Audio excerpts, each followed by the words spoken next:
This is collection THX1138, and this game is Bonkers, 1978 by Parker Brothers. So this is the current scoring track, and a lot of cards have been laid down. We are nearing the end of the game. So let's see how it plays out. So on Red's turn, he rolls a 9. 9 spaces moves him back 3 spaces, which moves him back 4 spaces, which in turn moves him back 2 spaces to start and score, moving him up to 11 points, tied with blue 1 point away from winning. Now yellow can roll and move and attempt to score, or he looks at the situation where blue has blank spaces ahead of him, and red can score on just about every move. So instead of rolling to move, yellow is going to stay where he's at and give red this go to lose card. The go to lose cards can only be used once. They're discarded after use. So red moves from all the way to start to this lose space, halfway across the board and out of the prime scoring area. So red moves his peg back one on the scoring track to 10, and now at least yellow has somewhat of a chance. Blue is next, and he can attempt to score to win the game. Blue rolls a 4, which puts him on a blank space. So he's going to move ahead 12, where he has more chances to get back into the prime scoring area. Green rolls a 5, and this is a prime example of why this game is bonkers. He has to move back 10. That ends him at 3 ahead. 1, 2, 3, which is also ahead 12, which is now back 1, and now back 3, 1, 2, 3, now back 4, and finally back 2 to start and score. So that was a total of moving 8 times. So he moves ahead 1 to 10 on the scoring track. We have a tighter race. Red rolls a 4, 1, 2, 3, 4. He lands on the space that's printed on the board that says go to lose. So he goes back to lose and loses a point on the scoring track. Now he moves back to 9. And he used to be down here in the prime scoring area and 1 away from winning. So now it's yellow's turn. A 9. He lands on exchange cards. There's a go to start track card far away from everyone. Then there's one in the prime scoring area. He'll take that one. Why that one? Because green is 1 ahead of him, and he wants to disrupt his ability to land on that space and score. So he swaps that card out. So yellow will move to start. That moves him back into the prime scoring area, and he moves ahead 1 to 10 on the scoring track. I went bonkers trying to record solo gameplay, so I screwed up blue's move. I fixed it, but let's skip ahead. It's green's turn, and he is in the prime scoring area, almost guaranteed to score. He can take a chance to skip his turn and give blue his go to lose card. So he sends blue back to lose and also moves him back into a tie. So now it's red's turn. He rolls a 9. 9 spaces. It's back 12, which means all the way back to ahead 12. That's called entrapment in the rules. Red stays there because otherwise he would be in an infinite loop between go ahead 12 and back 12. That would be bonkers. So in that case he scores a point and we're all tied. At one point a couple players were ready to win. So yellow will roll for a race to the end. He gets a 3. He moves ahead 4 to exchange cards. The easiest one is to go to start, but he's going to do something more fun. He's going to exchange it with a go ahead 1, and that decision is bonkers. Ahead 1 gets him ahead 2, then back 1, then back 3, then back 4, then back 2 to start and score.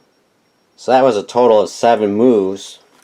After all that effort, he moves up 1 into the lead.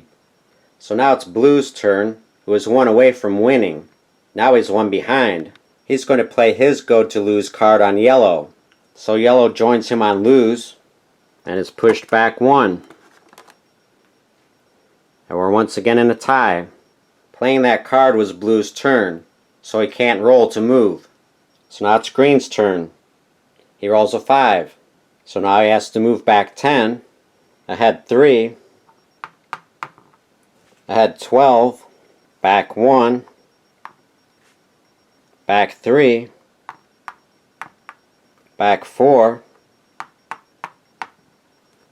back 2, to start and score. Total of 8 spaces in the prime scoring area moves him ahead to 11, one away from the win.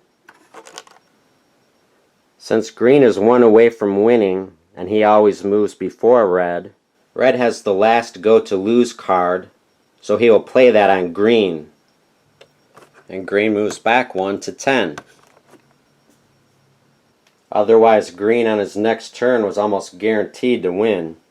So now everybody's bunched up for a race to the finish. So yellow gets a 7. That ahead 10 gets him to another ahead 10. This is where his move gets bonkers to score. I don't know if you can hear it, but the rain's going bonkers outside. So that was his third move. Number 4 ahead 1. Number 5 ahead 2.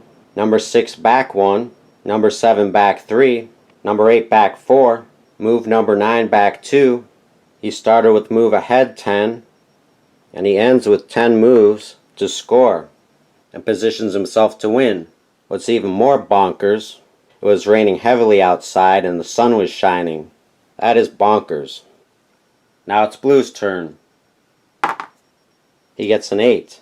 Even with all those cards on the board, he ends up on a blank space. He only has a go to nearest score card.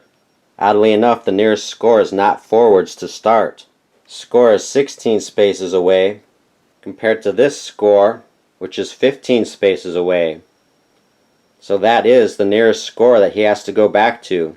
That is bonkers, and so he does. Blue scores a point to move into a tie with yellow. Now it's green's turn,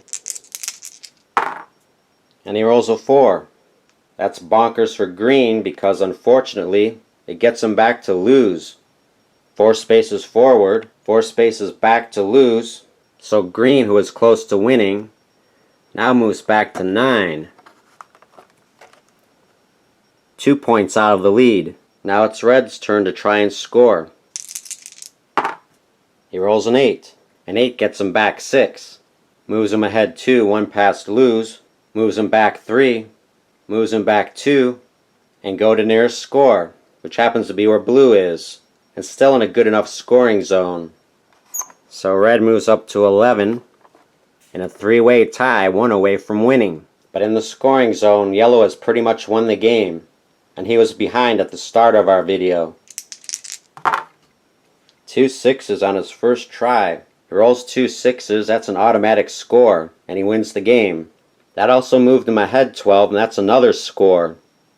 At the beginning of the game, that's ideal. At the end of the game, that's just bonkers because it's really 13. The printed rule says winning the first player to score 12 points is the winner. He technically scored 13. So do we house rule it and say he's disqualified? That would be bonkers. We'll wrap this bonkers game up and say that yellow wins. He wins this game of bonkers, which is absolutely bonkers. Why do I keep saying bonkers? Because on the back of the box, including the 2 logos with the exclamation points, there are 13 instances of bonkers. They mention April Fool's Day, so does that mean Unlucky 13? Or Friday the 13th? Whatever you call it, this game is bonkers. Let's take a quick look at the printed rules. It's more narrow than most rule sheets. It's pretty straightforward though as far as the rules are concerned. There's unoccupied track spaces. Here's one that did not happen. Occupied track spaces. You don't put down a track card, but you roll again. The score space is in lose space. One thing they don't mention is that nearest go to score card means you could also go backwards if that score is closer.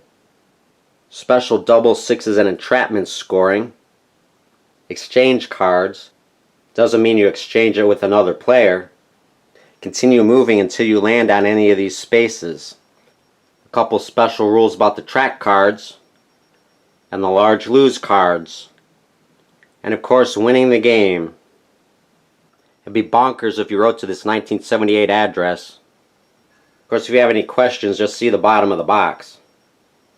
So I hope you enjoyed this look at the Bonkers board game. Never the same game twice, but always bonkers. Check out my playlist of Star Wars and other collectibles. Please subscribe and click send me updates so you don't miss another interesting video. Once again, thanks for watching.